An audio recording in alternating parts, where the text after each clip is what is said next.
But last week we talked about we gave our top 3 for every offensive position of all time. And then we said this week we're moving on to defense and special teams. Also, the best head coach of all time. We're going to get this started with the linebacker position. Jalen, give me your number 3.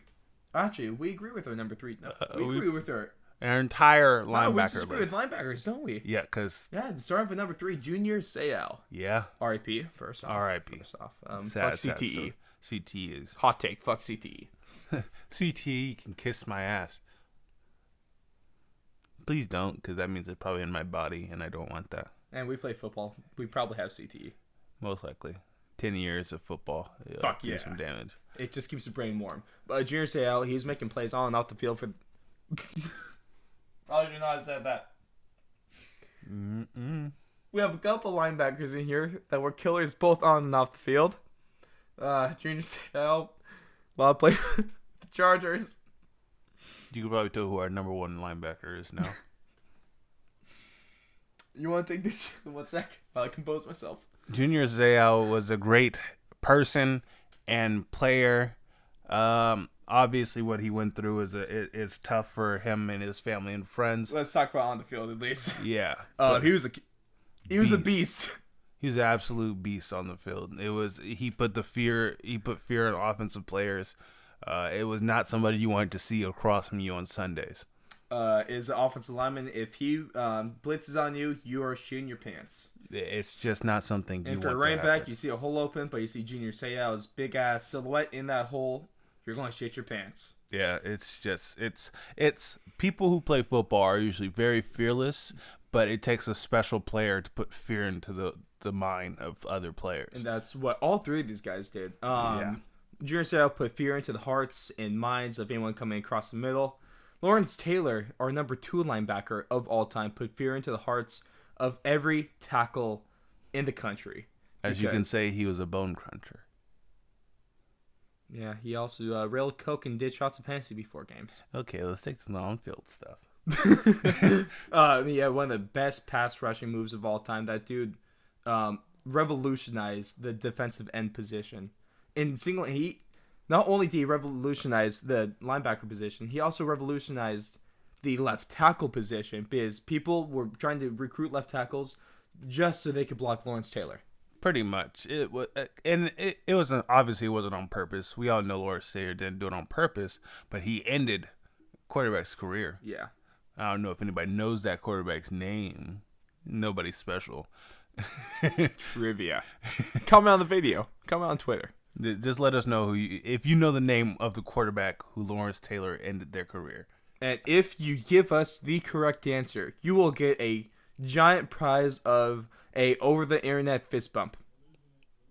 And a shout-out of your name onto our Twitter page and Instagram. Oh, okay.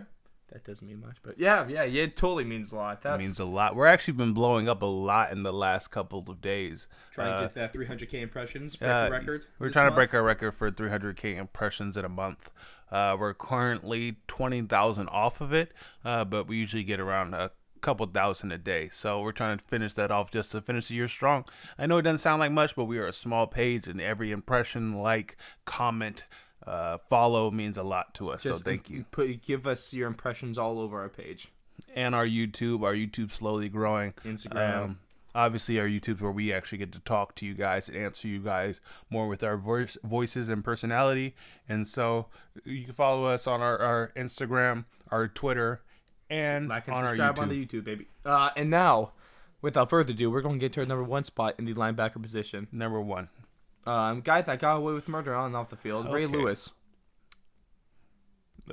We have a couple guys from the Ravens, actually, because that Ravens defense was something else. But Ray Lewis was a force to be reckoned with.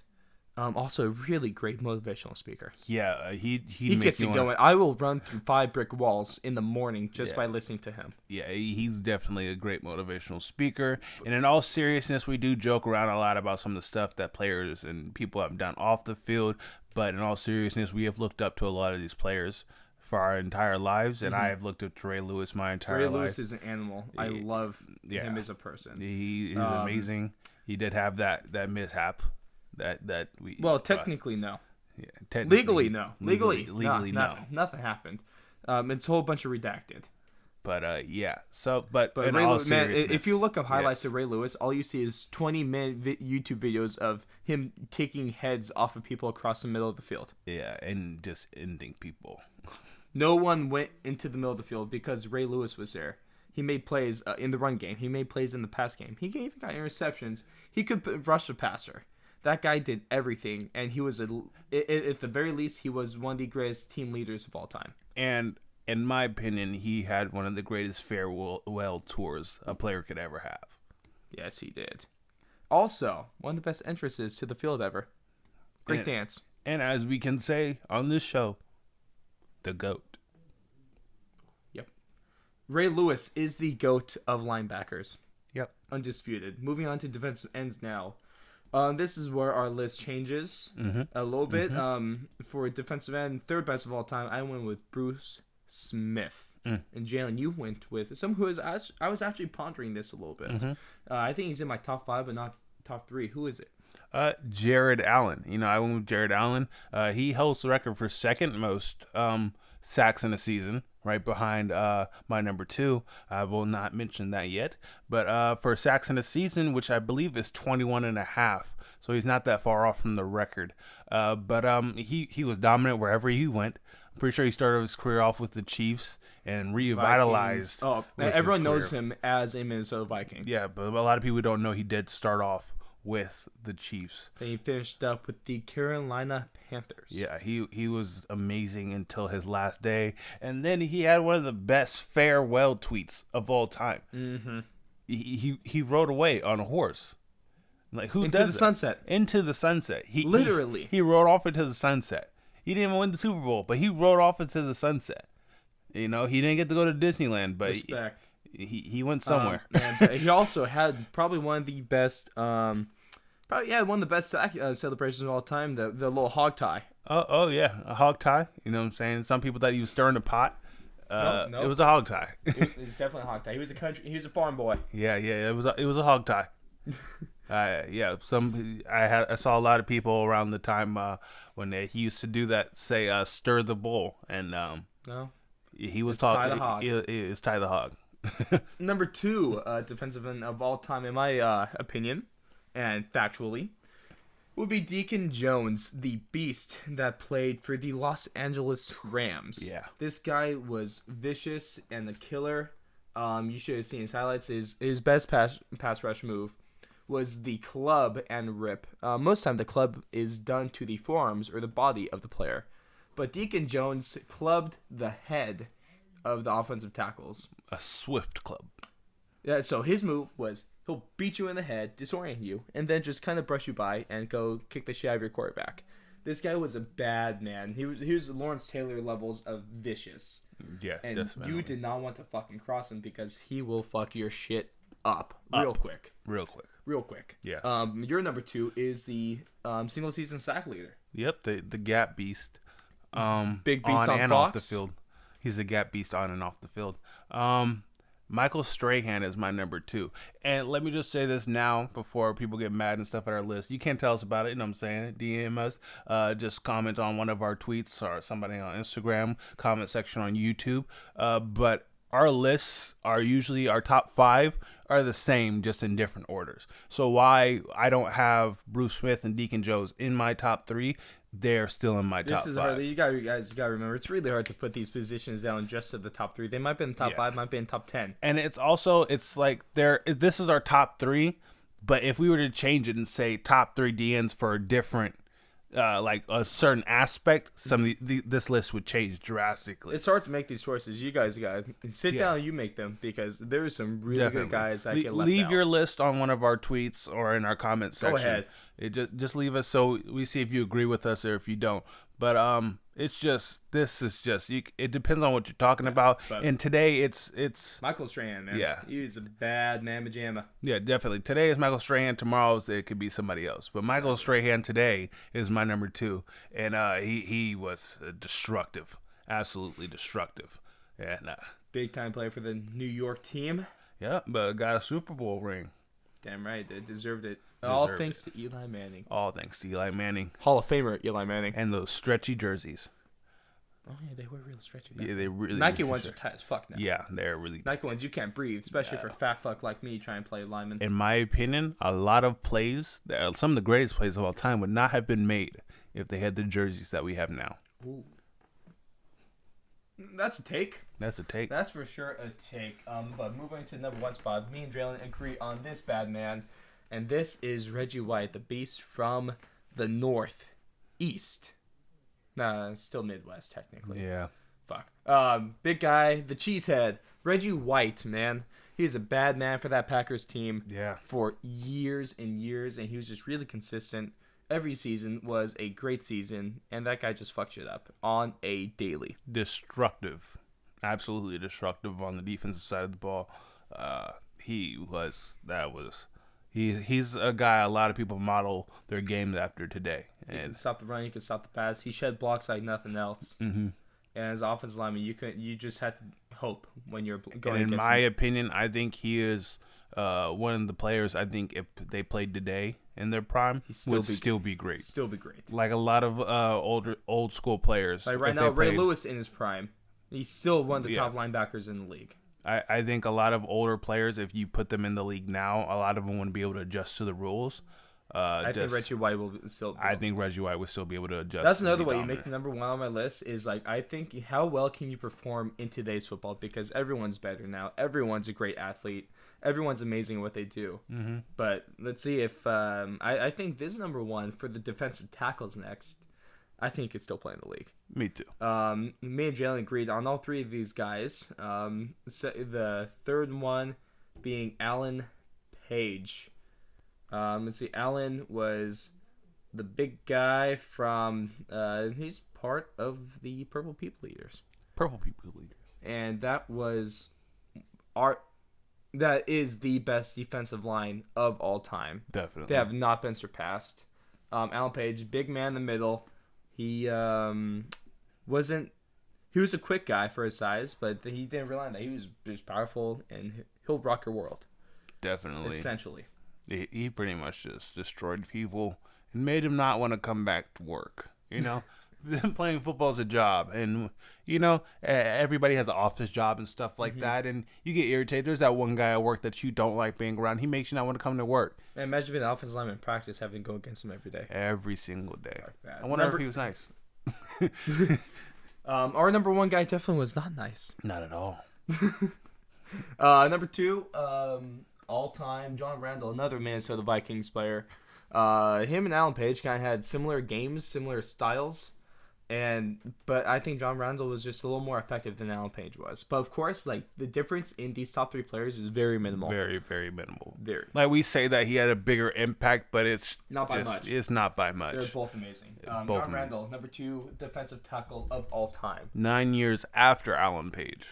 Number 1, the best defensive tackle of all time, had one of the most iconic Super Bowl commercials of all time as well. Mm-hmm. And one of the nicest nicknames. Share a Coke. Yes, the nicest nickname of Mean Joe Green. That is our number 1 defensive tackle of all time, both on and off the field. He wasn't a killer on and off the field.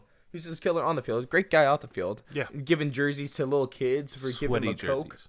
Hey, that shit worth money. That kid made bank off that, I guarantee. Or if that kid was smart, he would learn how to clone and make another Mean Joe Green and make an army of Mean Joe Greens.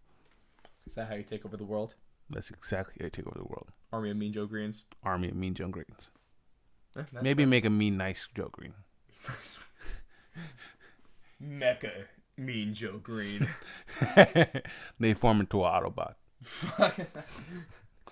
Mean Joe Green, it's hard.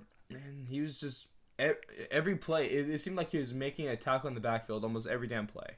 You couldn't block him. In a club. You had to double team him to have a shot at blocking him. And he would still club you. Yeah. You don't mess with Mean Joe Green. Best defensive tackle of all time.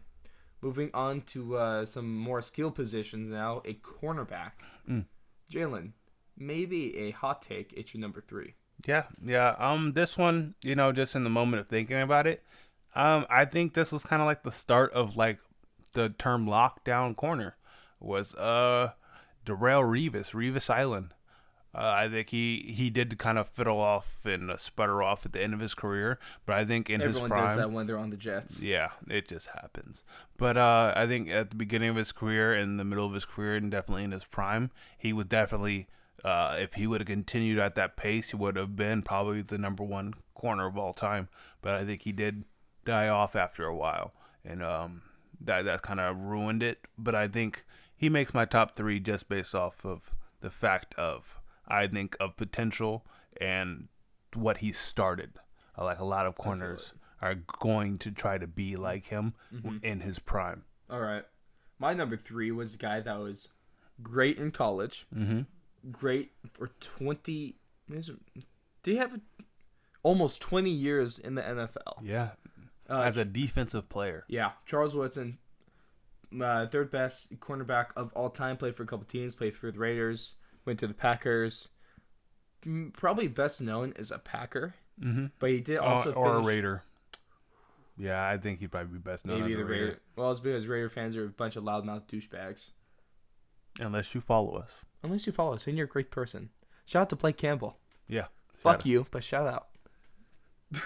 Our MMA resident expert. Yep. Charles, he should be on the show soon once we have our end of the year wrap up for the UFC. Stay tuned. Stay tuned.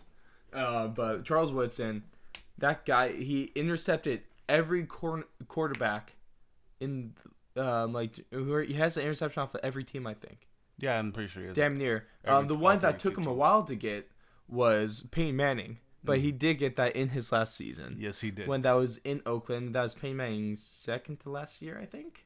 No, it might have been Peyton Manning's last season as well. Whenever the Broncos won the Super Bowl, because they're the best. Sure. Better than the Cardinals. Shut the fuck up. Charles Woodson. Was he the first two-way player to win the Heisman? Or at least he was one of the only two-way players to win the Heisman. Yes. That alone is amazing, even though that's just college. But that shows the kind of quality athlete Charles Woodson was. I think at prime Charles Woodson still competes in this league. And maybe not as a cornerback, but at least as a safety. in my opinion, he could have easily also made this list as a safety. Yeah, he could have. Big time, very versatile athlete is what he was. Number 2. My number 2 was Charles Woodson. Okay. I forgot to mention that. So that's why we talked about Charles for so long. Yep, number 2, Charles Woodson in Jalen Spain. My number 2 was also a defensive back with the last name of Woodson. But this guy, Rod Woodson, cornerback for the Steelers from the years 1987 to 2003. This guy was making plays all over the field. This guy was a ball hawk in his time. He was still in the era where you could play defense, and you could still hit the receiver, and you could still have a little bit of contact without getting flagged, which was a miracle.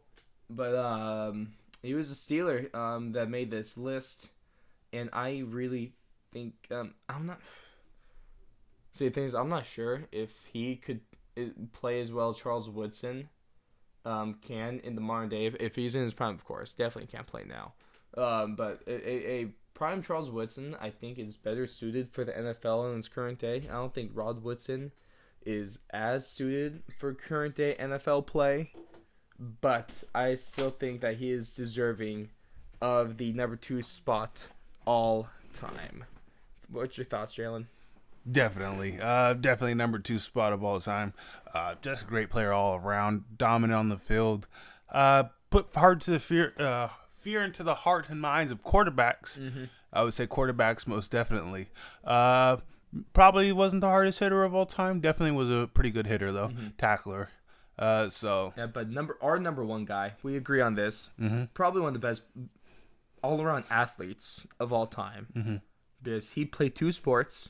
He didn't just play cornerback. He also was a returns man. Could have been our number 1 returner of all time. He was damn near up there. But the number 1 cornerback of all time is prime time Deion Sanders. Deion Sanders. That guy was so damn good for the Falcons. Yeah, Falcons. He was a cheat code Cowboys. in the Madden's all-time team. Yeah. Whatever the hell that was. That was Was that Madden 25 when he was destructive. That was impossible to play against. It was you couldn't throw his way. Not at all. Deion Sanders was amazing. One of the only the only person to ever suit up for both a football game and a baseball game on the same day. Same day. He played in the football game, didn't play for the Braves in that game, but he did suit up. Yeah, he did suit up. That alone is a fucking miracle. I think if he would have suited up, if he actually played, it would have been better. Probably the biggest ball hawk of all time. This guy was making picks left and right, making pick sixes look easy, winning track rate, winning sprints all the time. You couldn't catch him. Not at all. And he could read you read the receiver and the quarterback's eyes like a book. And his alter ego, Leon Sandcastle, also holds the 40-yard dash record. Fucking. I don't know if anyone knows that. Yeah, I do. Look it up, please. It's good. Trivia: What draft did Leon Sandcastle break the record in? But those are cornerbacks. You got Jalen, who said Darrelle Revis, Charles Woodson, Deion Sanders. I said Charles Woodson, Rod Woodson, and Deion Sanders. Moving on into safeties now, a position that Charles Woodson could have made. We agree on our top, but Jalen, somewhat of a take on the third best. I think our safeties in general are we have a few takes on them. Yes. We definitely do not agree with the NFL or not even Bleacher Report or ESPN. Not at all. What's your third best cornerback or safety of all time? For this one, I kind of went off of impact on the game entirely, and not necessarily longevity, but at least when he played, it was impactful. So my number 3 is Sean Taylor. I think if you look at today's NFL, you cannot look at a team and not find a safety that didn't make his game after Sean Taylor, or a player who played at the same time as Sean Taylor who would say they did not fear Sean Taylor. He had a big impact. He had a short career, and I feel like the fact that it's not like he retired or left football. Johnson. No, he left more than just football. Yeah, okay. But Sean Taylor did end up passing away during his career. People say before he even could have hit his prime. I believe he played a total of 6 years in the NFL, I believe it was. But while he was there, he made amazing plays. He showed no mercy, not even the Pro Bowl. Kick it off. Decapitating punters. Decapitated a punter in the Pro Bowl. He wanted that bonus. He wants that bonus. And it just showed that it was never an off play. He never took time off. It was always full go. And that's why he made offenses so afraid. It was you did not want to get hit by him. You didn't want to throw his way. And you just didn't want to be on the field against him in general. No, you did not. Which is why he was my number 3 based off of his impact. You can kind of say that about my number 3, to be honest. You could. With the greatest hair, some of the greatest commercials of all time. Head and Shoulders. Troy Polamalu. We'll take that sponsorship also. Oh, please. Fuck. We're both fucked. Yeah, we both don't really have nice hair, but if you give us some Head and Shoulders, we might have nice hair. We will have great hair. Get you some Head and Shoulders. Jalen might actually... Head and Shoulders will regrow Jalen's hair. Fact. Troy Polamalu, third best cornerback or safety of all time. This guy was devastating. He was making plays. Really good with interceptions, big time returns. He might have been best on field goal block. Oh yeah. He probably been a great field goal blocker. He just times the snap count and jumps over the O-line and tackles the quarterback before he can even hand the ball off. I'm pretty sure he holds the record for fastest sack of all time. It has to be. That play might not ever happen again. Yeah, he legit just. Troy Polamalu was a master at time of the snap count. But he did have a couple of fails, which are hilarious. You should also look those up. Well, that's gonna happen, but for how often he got it right, that's damn amazing. It's amazing, and he's probably one of the reasons that the looking back into the rule of what a catch is something. He had a couple of close interceptions that he barely got his fingertips under the tip of the ball and scraped it. Should have been picked from the ground. And no, a lot of them were picked. I think he has 3 of them like that, and definitely put a headache for reviewers. No, you might be able to say that. My number 2 safety of all time is probably the most. I'd say he's the third biggest name to ever play for the Bay Area teams. Maybe behind Joe Montana, Jerry Rice, got Ronnie Lott. He's an icon. Steve Young might be up there too. I think Ronnie Lott over Steve Young. Yeah, I think Steve Young might get it just because he's a quarterback. But Ronnie Lott, I got to see him in person. Didn't get signed because that line was long as fuck to meet him. Mm-hmm. I was not going to wait in that. But I got to see him. He is a legend. He was a guy that he was wearing gloves, so it didn't fall out on the field, but he got his finger smashed between a couple helmets, and his finger got cut off. It was just hanging in his glove, all loose in there. Yep. And he still played. They gave him the option. He can get surgery and get it repaired, or he can just cut it all the way off. And we can all go through it. Yeah, he cut it off. And still played. Just so we could play. Legend.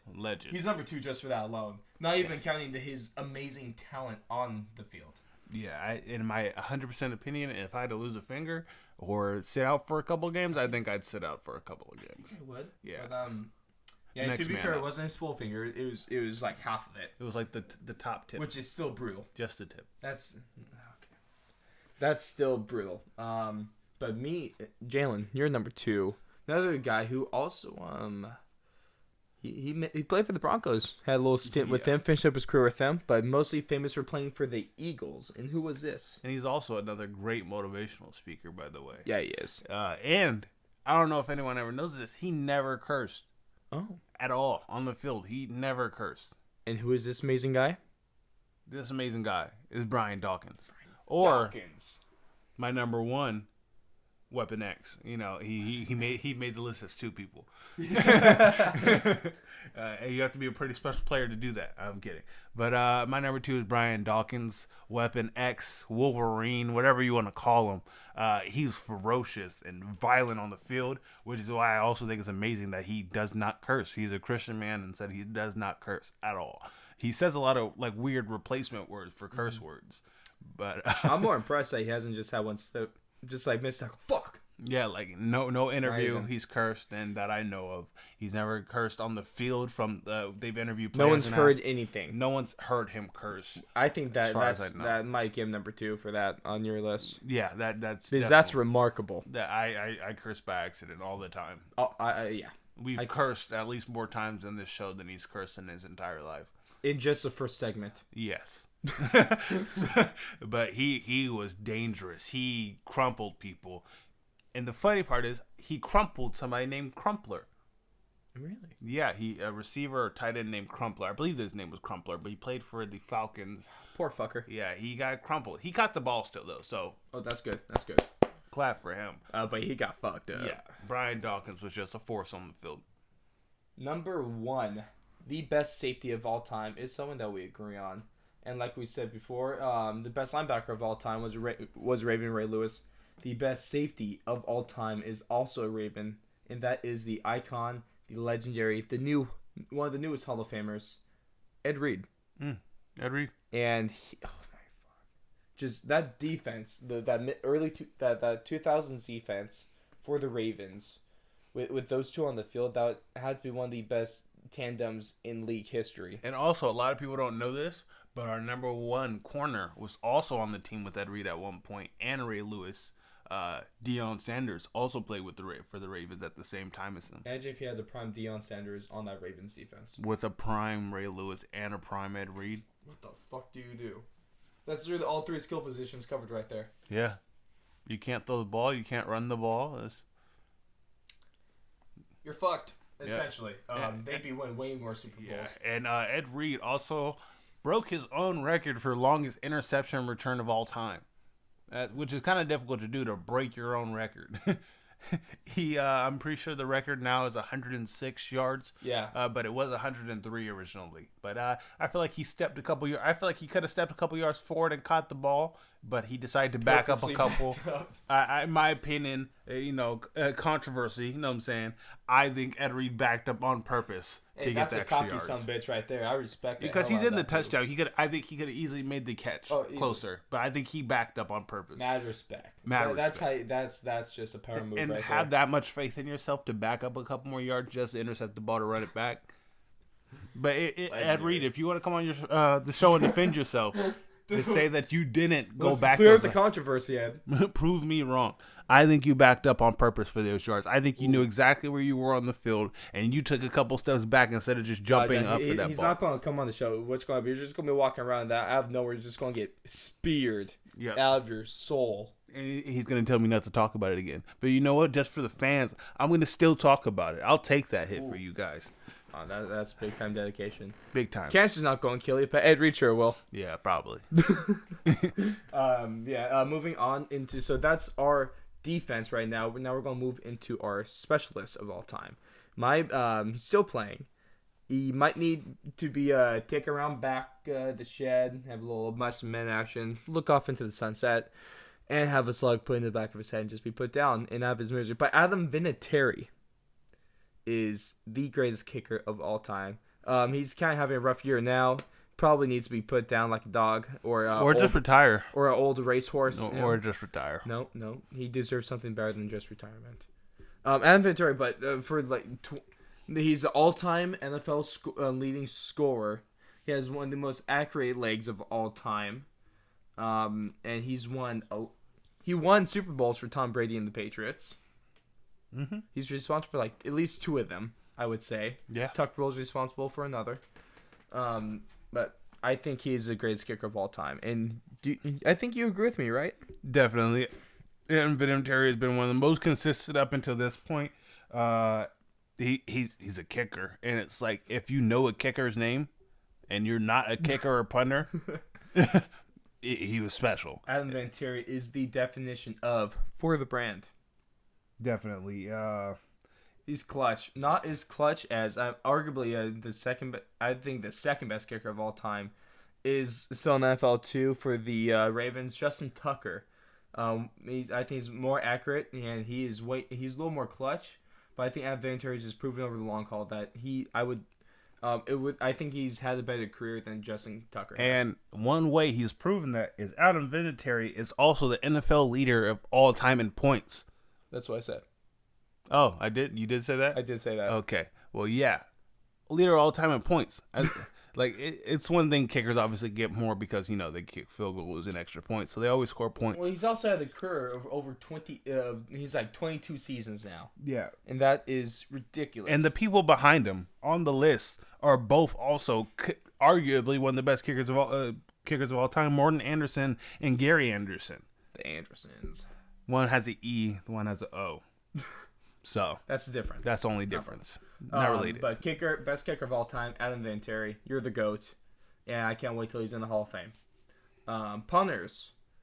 Hey, punters are people too. People, you gotta remember that. They make plays for a team. A good punter is really important for a team, especially when they have when they need to really help their defense out and pin a team deep. In my opinion, the best punter of all time is Shane Leckler. Big time guy. I think played a little bit for the Raiders. I think he might be most popular with the Houston Texans. But he has up there for the most punts inside the 20, one of the least amount of touchbacks. He has I think one of the highest average punt distances of all time. And he's just a damn good punter.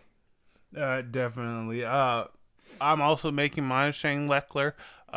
We didn't make it top 3. We just made it top 1 for this one. Not as many people. Yeah. I would have put Ray Guy maybe as my alternate first. Raider fans, stay mad. Fuck you guys. Broncos about to take your playoff hopes away on Sunday. Again, unless you follow us. And Blake, fuck yourself, buddy. Yeah, but Shane Leckler. Can't wait to have you back on the show. Shane Leckler was an amazing punter. You hate it. That's one thing is I think you hated seeing him come onto the field because you knew even if you had the team in bad field position, dog shit field position. You're like, oh my great stop by our defense, and then he just punts it to the one. I'm surprised he didn't just punt it one time and it just landed directly point first at the one standing up. That'd be amazing. Best return specialist of all time, I think it's undoubtedly Devin Hester. Yeah. It was so much fun watching Devin Hester when he was still playing, dude. That guy, he's definitely, I think he'd be a top 3 best player of all time to ever be on the Bears. Yeah, I think honestly, if he would have spent more time working on being an actual receiver, I think he could have made a receivers list. Shit, he was just I think he focused so much on being a kick returner, no which needs, man. he did what he needed to do. Like Yeah, that's but Devin Hester, 16 receiving touchdowns, so he can still play as a receiver, but he had 20 return touchdowns, and he had 11,000 return yards on his career, and that is damn good, some receivers don't have that many yards receiving. right? But he was dual threat, and he was the shiftiest motherfucker returning punts and kicks. You hated punting to him. It was you don't punt. You don't punt to him, and your best hope was to try to kick a kickoff through the end zone, which was hard to do back then because they're still on the 30, not the 35. And kick it out of bounds and just give him the penalty. Just take the 40. Just take the 40. Devin Hester was something else. I really wish he was still in the league because prime Devin Hester was probably one of the funnest players of all time to watch. Yeah, didn't he return the opening kickoff? I forget which Super Bowl, but that was when it was Bears and Colts. That was when Peyton Manning ended up winning his first Super Bowl. Mm-hmm. But he took that opening kickoff to the house. You can never say that Devin Hester didn't try his ass off to win that Super Bowl for the Bears. Right? Imagine if the Bears still had him. They'd be able to play him as a receiver. Maybe make plays for Mitch somehow. Yeah, miracle. But last spot in the our best positions and best players of all time. Our last spot on the list is for best coach of all time. And to me, there's like big guys up there. You have guys like Tom Landry. You have Vince Lombardi, the name that the Super Bowl is named after. But I think over the years and over the time, he's proven to be the best coach of all time. He has the best system of all time. Mm-hmm. One of the best scouters of all time. One of the best soundbite guys of all time, to be honest. Mm-hmm, mm-hmm. One of the least versed guys on social media of all time. And one of the best ball pumpers of all time. Or lack thereof. Yeah. Bill Belichick, the greatest coach of all time, and there's no doubt in my mind that he is. 6 Super Bowls. He's been the Patriots have all their success is due to Bill Belichick, or at least 60% of it. He's just so fucking good. He outschemes everyone. And he takes nobody players and makes them look like Hall of Famers. He took a white guy that played lacrosse and not even football in college, and he made him one of the best guys on the team for the playoffs. Yeah, definitely. And got him a big contract somewhere else. Right? And then it's hard for a coach to, after someone has a good season, let a player go. He doesn't give two shits. He doesn't care. He's heartless. He will legit go to a Safeway, see somebody catch a box of cereal falling off a shelf, and you'll be a Hall of Famer in the next 10 years. I wish we were exaggerated. I really wish we were. But he literally takes nobodies, and to have the 32nd pick or the pick in the 30s pretty much almost every season. It's have the best dynasty of all time. Yeah, I hope you know they do that. Like, for those who don't know, if you win the Super Bowl or the farther you get in the playoffs and the better your record is, the later you get a pick. And so later you get a pick, usually talent is down. Obviously, there's still gems you find, and there's still good players. I'm not saying anything bad about being drafted later in the first round. Lamar Jackson's 32. Exactly. For that, you can, the 32nd pick is supposed to be the worst of the best talent in the first round. And this guy still makes him into a superstar. He makes him into a superstar. He doesn't need them either. He hasn't had a running back in I don't know how many years. It's been a while since he just had one dominant running back. It's not Danny Whitehead making plays. Yeah, he had a running back by committee. And you know how many running backs hate doing that on other teams? People don't complain as a Patriots running back. If they all have 500 yards this season, they're like, we had 1,500 yards this season. You can't complain as a Patriot, otherwise Bill Belichick just kick you off, and then as a player, you're never going to win a Super Bowl. Exactly. You got to be on the Patriots to win one. That's yeah. what it fucking seems like. Jalen, you had a close second. Yeah, my close second. You know what I'm saying? You know, his record didn't show for it, and his scheme didn't show for it. Or any of his head coaching skills didn't show for it. Yeah, but he was great. You know, rest in peace, first of all, before I say First off, rest in peace. Yeah. But, you know what I'm saying? He was who we thought he was. Danny Green. I know he just, That's top 2 sound bites of all time, maybe besides playoffs. Or I'm a man. Come at me. That's Nick Saban, right? No, it was not Nick Saban. It was some Oklahoma State coach. That's right. Oh, I forget his name. yeah, dude with the mullet, legend. Yeah, legend. But Bill Belichick, greatest coach of all time. But that wraps up our Bill Belichick was who we thought he was. Shout out Danny Green, rest in peace. R.I.P. That is our top 3 players from every offensive and defensive position, our top player from every special teams position, and our top coach of all time. If you want to catch offensive, you can go check out last week's episode. You can check out the full one, which I do recommend, or if you want, you can just watch the segmented version of where we just get the segment where we're just talking about our top players and not the rest of the show.